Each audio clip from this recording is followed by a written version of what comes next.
नमस्कार दोस्तों, जय हिंद। आज हम जीके के कुछ क्वेश्चन को सॉल्व करेंगे। चलो देखते हैं हमारे क्वेश्चन की तरफ। तो हमारा पहला क्वेश्चन है, हर्षचरित की रचना किसने की? हर्षचरित की रचना किसने की? तो हर्षचरित की रचना आप जानते हो, हर्षचरित की रचना बाणभट्ट ने की। बाणभट्ट ने हर्षचरित की रचना की। उसके अलावा हम दूसरा और देखते हैं तो कल्हण को देखते हैं। कल्हण ने क्या लिखा? तो कल्हण की है राजतरंगिणी। कल्हण ने राजतरंगिणी की रचना की। तुलसीदास की तरफ देखते हैं तो तुलसीदास जी ने क्या किया था? तो तुलसीदास जी ने रामचरित मानस की रचना की। इसके अलावा और देखते हैं हम तो तुलसीदास जी ने हनुमान चालीसा की भी रचना किसने? तुलसीदास ने की। तो उसके अलावा और देखते हैं तो कवितावली है इनकी, कवितावली। उसके अलावा और देखते हैं तो इनकी है गीतावली। उसके अलावा अश्वघोष की देखते हैं तो इन्होंने क्या लिखा अश्वघोष ने? तो अश्वघोष ने बुद्ध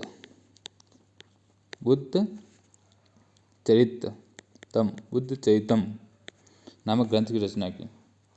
तो ये हमारा पहला प्रश्न समाप्त होता है। तो हम हमारे दूसरे क्वेश्चन की तरफ चलते हैं अब। हाँ, दूसरा क्वेश्चन है, देखो अब दूसरे क्वेश्चन को देखो। सोयाबीन में सर्वाधिक मात्रा में क्या पाया जाता है? सोयाबीन में क्या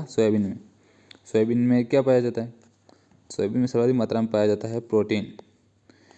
इसके अलावा हमारा इसमें कार्बोहाइड्रेट देखते हैं तो कार्बोहाइड्रेट सर्वाधिक मात्रा में किसमें पाया जाता है? तो कार्बोहाइड्रेट सर्वाधिक मात्रा में गन्ने के जूस में,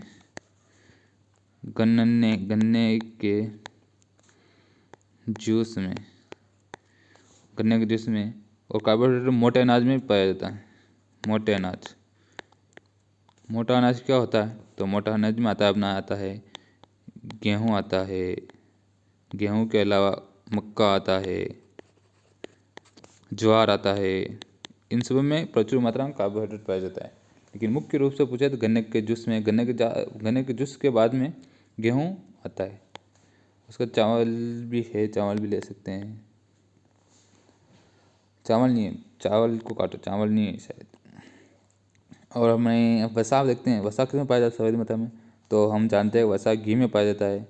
गाय या भैंस का, किसी का भी हो, भैंस या गाय का किसी का भी घी हो, उसमें वसा प्रचुर मात्रा में पाया जाता है।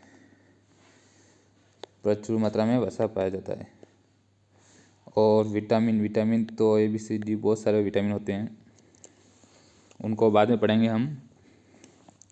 अभी हम अपने तीसरे क्वेश्चन की ओर चलते हैं। अब हमारा तीसरा क्वेश्चन देखते हैं हम। अब तीसरे क्वेश्चन को देखते हैं, और ये मोस्ट इम्पोर्टेंट है, इस पर थोड़ा ध्यान देना। तो हम देखते हैं तो सबसे पहले हम देखते हैं कि ये सरदार सरोवर परियोजना किस नदी पर है? सरदार सरोवर परियोजना सरदार वल्लभ भाई पटेल के नाम पर सरदार सरोवर परियोजना है ये। सरदार वल्लभ भाई पटेल का संबंध कहाँ से है? तो गुजरात से है। उसके अलावा और हम देखते हैं तो ताप्ती नदी, अरे इसका आंसर बता दो एक बार। इसका सही आंसर है अपने नर्मदा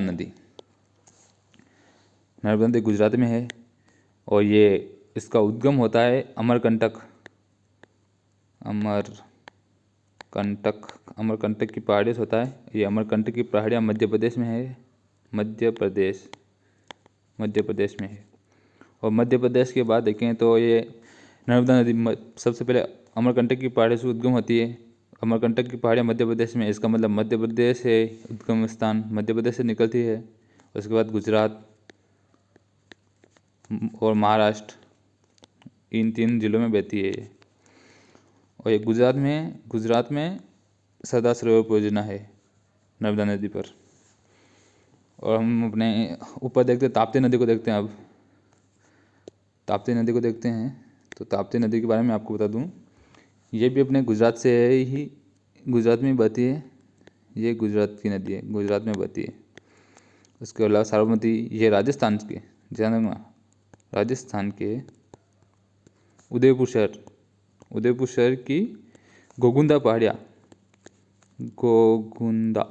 गोगुंदा की पहाड़ियाँ, कहाँ से? गोगुंदा की पहाड़ियाँ से निकलती है ये साबरमती नदी। ये इस नदी के तट पर 2 प्रमुख नगर है, एक अहमदाबाद और एक है सूरत। ये प्रमुख इसी नदी के ऊपर ही है। सूरत और इसके प्रमुख इस नदी के ऊपर ही है। और हम देखते हैं इसके ऊपर, और यमुना नदी के बारे में देखते हैं हम। तो यमुना नदी के बारे में आपको क्या बताऊँ। यमुना नदी आप जानते हो गंगा की सहायक नदी है। यह मुख्य रूप से यूपी में बहती है। उसके अलावा ये गंगा में प्रयागराज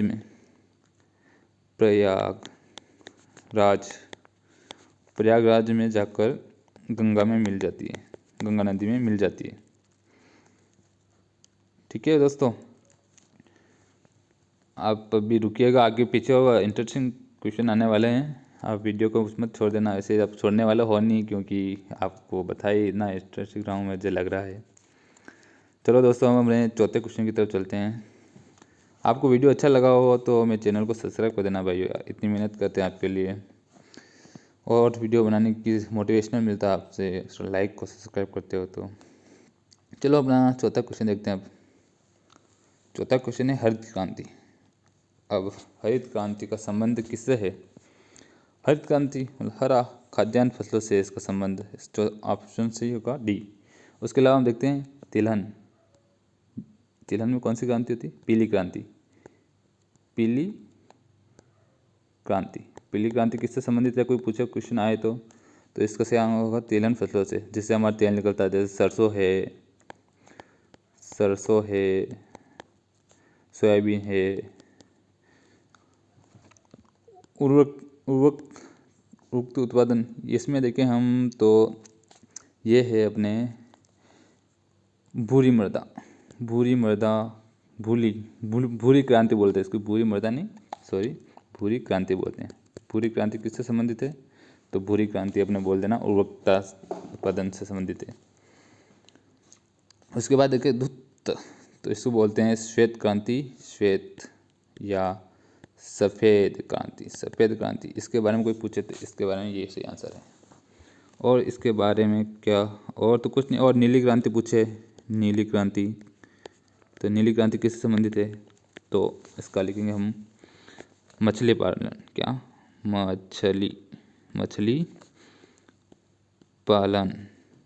इसके अलावा और तो क्या है? मछली पालन, इसके अलावा और कुछ नहीं है। और अब आगे चलते हैं हम 5वें क्वेश्चन की तरफ। 5वां क्वेश्चन बहुत इम्पोर्टेंट है यार। 5वां क्वेश्चन के बारे में आप ध्यान से देखना आप भी इसको। इसमें कंफ्यूजन भी बहुत ज़्यादा होता है और आदमी भूल भी बहुत ज़्यादा होते हैं। हमारे वेद कितने? 4 वेद है। हमारा क्वेश्चन क्या कहता है? किस वेद में संगीत का वर्णन है? अब जल्दी से बताओ आपको क्या आंसर होगा? तो इसका सही आंसर होगा सामवेद में संगीत का वर्णन है। संगीत का सामवेद में। तो अब हम गुरुजी आप पूछोगे सर ये ऋग्वेद में क्या है? तो ऋग्वेद में है हमारे मंत्रों का उच्चारण, स्तुतियाँ है। उसके बाद देवी देवताओं के प्रतीक को समर्पित ग्रंथ लिखे हुए हैं इसमें। अथर्ववेद में पूछोगे तो इसमें शल्य क्रियाएं मतलब चिकित्सा संबंधित है। इसमें सारे लिखा हुआ है कैसे कौन सी औषधि किस में काम में आती है, और इलाज आप जानते हो औषधियों के संबंध में है। ये अपने चिकित्सा पद्धति के लिए प्रमुख ग्रंथ है ये। और यजुर्वेद में जाते हैं हम। यजुर्वेद है हमारे यज्ञ के बारे में, यज्ञ के बारे में इसमें मंत्र लिखे हुए हैं। यज्ञ के बारे में जानकारी मिलती है कि कौन सा यज्ञ क्या है वो। आशा करता हूँ आपको ये सारे समझ में आ गए होंगे। अब हम हमारे छठे क्वेश्चन की तरफ चलते हैं। हमारा छठा क्वेश्चन क्या है, क्या बोलता है, इसको देखते हैं अब। और ब्रह्म समाज, ये भी बहुत, इसमें भी आपको बहुत सारी, एक देखो दोस्तों, हमारे पास क्वेश्चन केवल एक ही है, लेकिन हम इससे हम कितने क्वेश्चन बना रहे, चार से इसका हम 10 क्वेश्चन बना देंगे। ये एक प्रश्न है छठा केवल, इससे हम कितने प्रश्न बनाएंगे, 10 प्रश्न बनाएंगे, 10 प्रश्न। कैसे, अब देखता हूँ। आप मैं उसका आंसर बता दूंगा, कुछ मतलब नहीं है, आपको पता ही होगा आंसर, लेकिन इसके हम पूरी डिटेल लेके एनालिटिक्स करेंगे, पूरा एनालिटिक्स क्या है इसका, यानी अबसदा भी जान देंगे ये क्या है अबसदा, तो पता चलेगा सही। तो हम देखते हैं अब हमारा ब्रह्म समाज। हम पहले आते हैं ब्रह्म समाज पर। इसकी स्थापना किसने की? इसकी स्थापना सबको पता है, वैसे तो कोई बहुत कम चांस में होंगे जिनको नहीं पता होगी, जैसे राजा राम मोहन राय। बस इसको ऐसा नहीं, अब इसको और देखते हैं हम। तो राजा राम मोहन राय ने ब्रह्म समाज की स्थापना कब की? तो 1828 ईस्वी में की थी। इन्होंने सती प्रथा पर भी रोक लगवाई, सती प्रथा पर, उसको सती प्रथा पर रोक लगाई। इसके अलावा हम अब स्वामी दयानंद सरस्वती के बारे में देखते हैं। तो इन्होंने क्या किया? इन्होंने स्वामी दयानंद सरस्वती ने आर्य समाज की स्थापना की। आर्य समाज की स्थापना कब की? तो उन्होंने की थी 1875 ईस्वी में। यह जान रखना, 1875 में स्वामी दयानंद सरस्वती ने कौन से आर्य समाज की स्थापना की। और इनके बचपन का नाम शायद मूलशंकर इनके बचपन का नाम था। और हम अब आत्माराम पांडुरंग के बारे में जानते हैं। तो आत्माराम पांडुरंग ने इन्होंने की थी, आत्माराम पांडुरंग ने प्रार्थना समाज की स्थापना की। कब की? तो 1867 ईस्वी में। कौन सी? प्रार्थना सभा, अब प्रार्थना समाज की, सभा नहीं, प्रार्थना समाज की स्थापना की। किन्होंने की? आत्माराम पांडुरंग ने। और हम स्वामी विवेकानंद की तरफ जाते हैं। स्वामी विवेकानंद को कौन नहीं जानता, इनके बारे में जानते। इन्होंने क्या किया? तो इन्होंने, स्वामी विवेकानंद ने, रामकृष्ण परमहंस इनके गुरु थे, और उन्हीं के नाम पर रामकृष्ण मिशन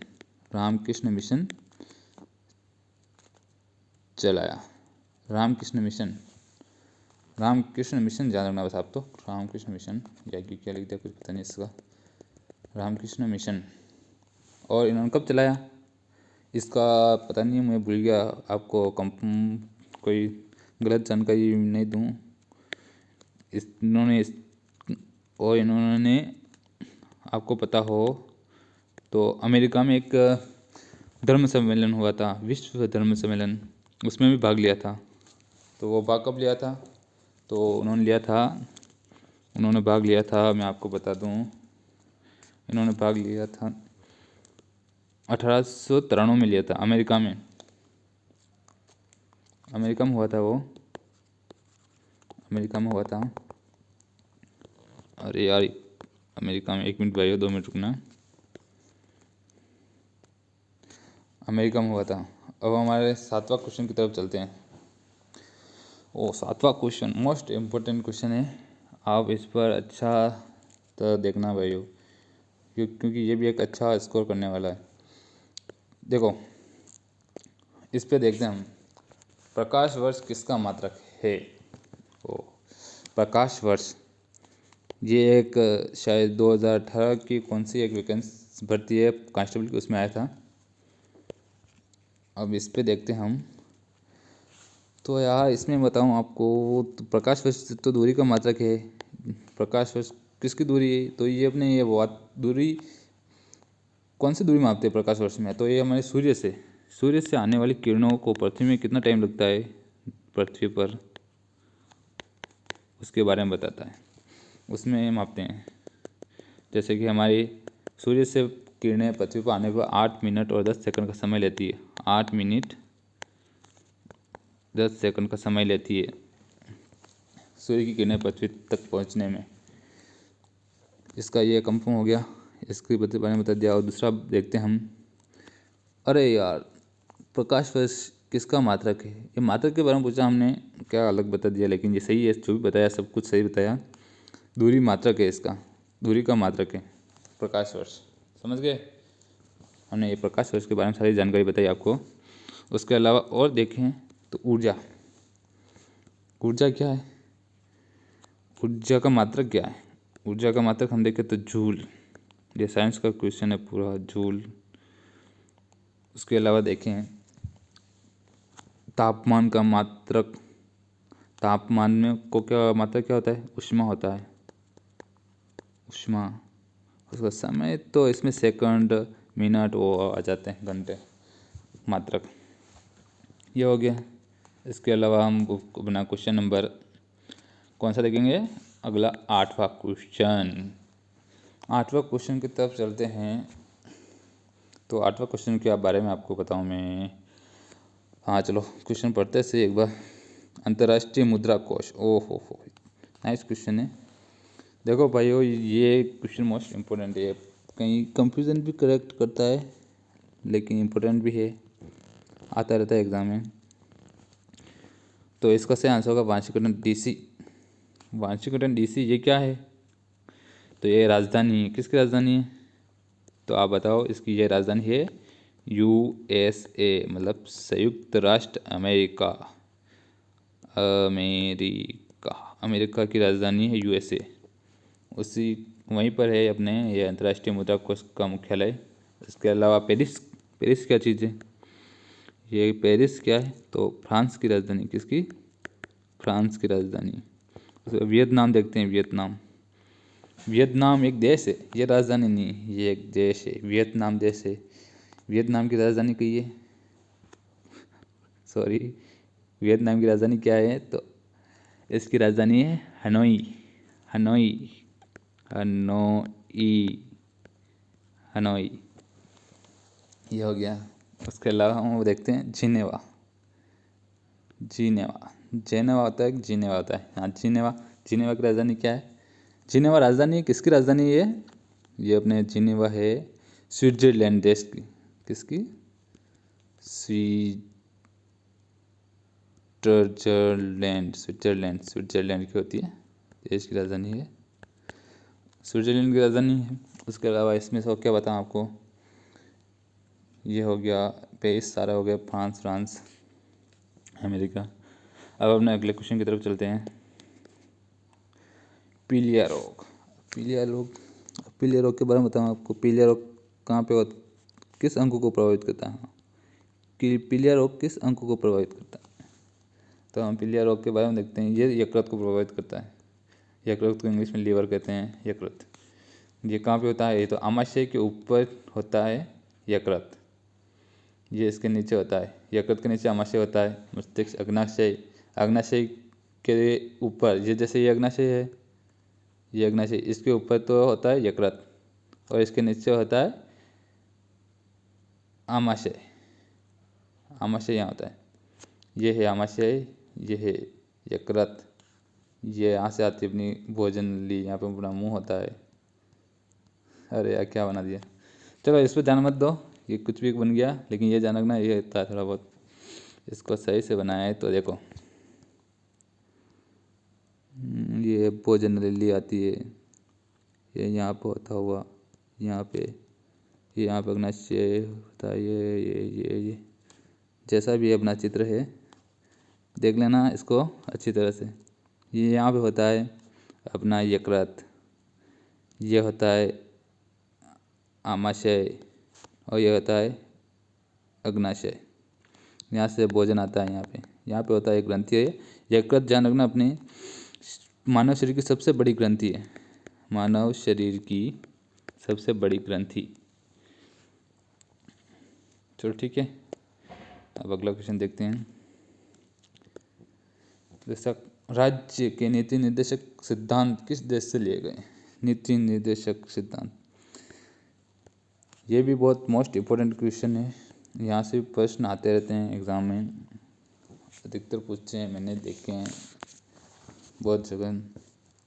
और लास्ट क्वेश्चन हमारा 10, चलो 10वें क्वेश्चन को, ये बहुत इंपॉर्टेंट है। इसके बाद एक और क्वेश्चन है, तो देखो इसमें हम अपना आंसर क्या होगा सही, आयरलैंड से। नीति निर्देश तो हमारे लिए गए आयरलैंड से। अब रूस से क्या लिया गया, सभी देश से अपना संविधान बनाना। उस टाइम बहुत सारे देशों के संविधान को पढ़ा लिखा और उनको जाना, उसके बाद जो उनकी जो अच्छी चीज़ें थी ना, अच्छी जो हमने ले ली। जैसे रूस से हमने क्या लिया, रूस से हमने मौलिक कर्तव्य लिए। हमारे मौलिक कर्तव्य है, जो भी मौलिक कर्तव्यों को रूस से लिया। उसके लिया अमेरिका से क्या लिया भाइयों हमने, तो अमेरिका से मौलिक अधिकार लिए, मौलिक अधिकार यहाँ से ले लिए। और ऑस्ट्रेलिया से क्या लिया, ये ऑस्ट्रेलिया कहाँ से आ गया, ऑस्ट्रेलिया से लिया था। ऑस्ट्रेलिया से बहुत अच्छी चीज़ ली, इससे लिए हमारी प्रस्तावना, संविधान की प्रस्तावना के अलावा और देखें तो समवर्ती सूची। और मोस्ट इम्पोर्टेंट भाइयों इसमें है, क्या है, समवर्ती सूची से ली है सूची, समझ गए। और दूसरा हम देखते हैं आयरलैंड का हो गया, नहीं आयरलैंड से हमने तीन जैसे तत्व लिए, इसका आंसर ये है। रूस से ये मौलिक कर्तव्यों को लिया है, अमेरिका से मौलिक अधिकार लिए हैं, ऑस्ट्रेलिया से प्रस्तावना और समवर्ती सूची है। तो उसके अलावा अगले क्वेश्चन की तरफ चलते हैं हम। ये आपका आ गया है होमवर्क। ये मैं आपको दूंगा होमवर्क, क्या दूंगा, होमवर्क, HW। इसको आप देखना जान से, आप ये इसको हल्के मत लेना, इसके हल्के में लोगे तो गलती कर बैठोगे आप। देखो इसमें जान देना आप, अंगीकृत का मतलब क्या होता है, उस पर ध्यान देना। ये नहीं कि हर कुछ कर दो। इसका आप आंसर कमेंट में बताना, कोई A है या B है या C है। अंगीकृत, भारत का संविधान कब अंगीकृत किया गया, तो आप सही सोच समझ के जवाब देना, यह नहीं कि आप कुछ गलत कर दो, देख लेना, है ना। इसी के साथ आपको हमारा वीडियो VIDEO वीडियो पसंद आया हो तो हमें लाइक करें और सब्सक्राइब, ऐसे ही वो वीडियो देखने के लिए सब्सक्राइब करें, क्योंकि आप सब्सक्राइब करोगे तो हमारा मोटिवेशनल बढ़ेगा, मतलब हमें बहुत जोश आएगा। हमारी वीडियो देख रहे हैं लड़के, लाइक कर रहे हैं, तो हम और वीडियो बनाएंगे। वरना आप लाइक नहीं करोगे तो हमारा मनोबल टूटेगा और हम और वीडियो बनाने का वो क्या बोलते हैं, जुनून ख़त्म हो जाएगा। हमें भी आपकी वीडियो बनाने के लिए बहुत मेहनत करनी पड़ती है भाइयों। आपको लगता होगा मेहनत क्या है, लेकिन अभी मेहनत बहुत करनी पड़ रही है। और एग्ज़ाम भी आने वाले हैं अभी बहुत जल्द। और तो अभी अपने सेशन को यहीं समाप्त करते हैं। अगले सेशन के लिए आप तैयार रहना बिल्कुल जोश के साथ। चलो, जय हिंद, जय हिंद।